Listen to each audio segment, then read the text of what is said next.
Not even for money? Not even for money. And as to that, you know as well as I do that money went before the murder. Unless you are willing to believe that somebody had time to break into that house, kill Mrs. Lancaster, open the chest, put the bags on the roof, drop them to the ground and carry them to a car which nobody saw, even Eben or myself, all in about 15 minutes.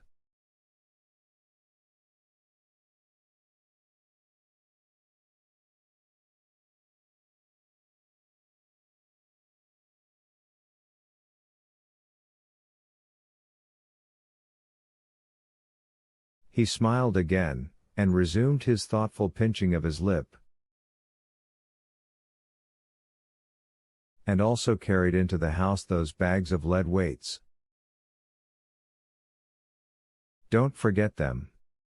And, now we're on them, what about those weights, Miss Hall?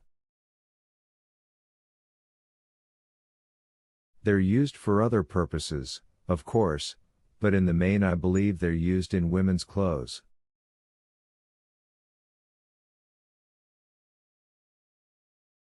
Now, you're a woman.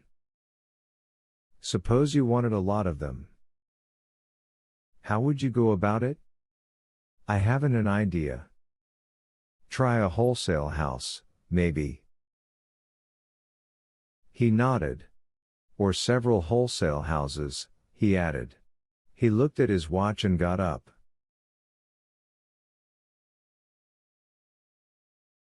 Well, it's a queer case. Generally speaking, an axe is a man's weapon. Women run to pistols if they have them and are in a hurry, and to poison when they have time and opportunity.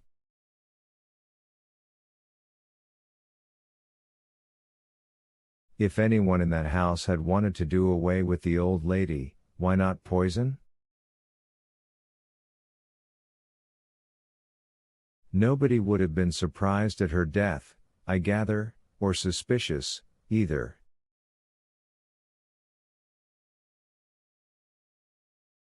I remember all that, although I was listening with only half my mind. What he had said about scruples had aroused something in me.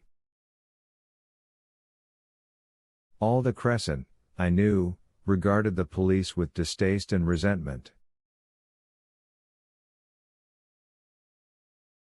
It would tell as little as it could, and yet expect them to solve the crime. It was not fair. And people were not sent to the chair on suspicion. I had to make my decision quickly, for the inspector was ready to go. The gold piece, found not far from the rear of Jim's house, I decided to keep to myself.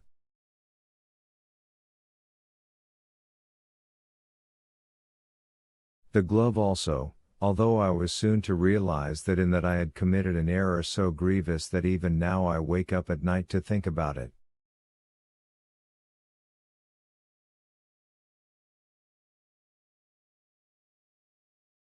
But the Daltons were different. Then and there I told him about the night before. He listened with fascinated interest, and I saw that he lifted his head suddenly when I repeated Mr. Dalton's speech on the path.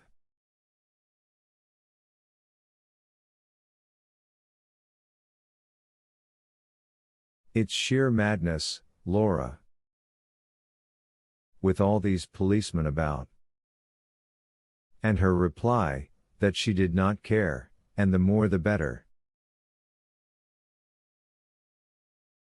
He seemed irritated too that they had reached the woodshed without the officer on guard at the back discovering them, although I pointed out that the Lancaster planting had been expressly devised to conceal the shed.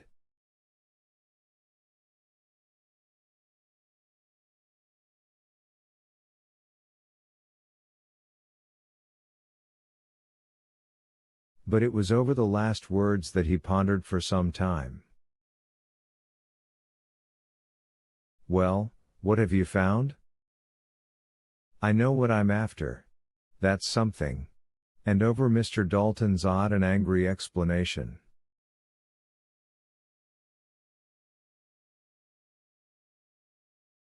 If you'd been any sort of wife to me? And her statement that the police couldn't hold her, not for a minute. Intimating of course that we could hold him, he said, pinching his lip again. Well, that's interesting to say the least. You're sure she said them? I'll find them? Absolutely certain. And young Talbot suspects Peggy of knowing something. Well, she could have got an impression of the lock to the chest, that's sure.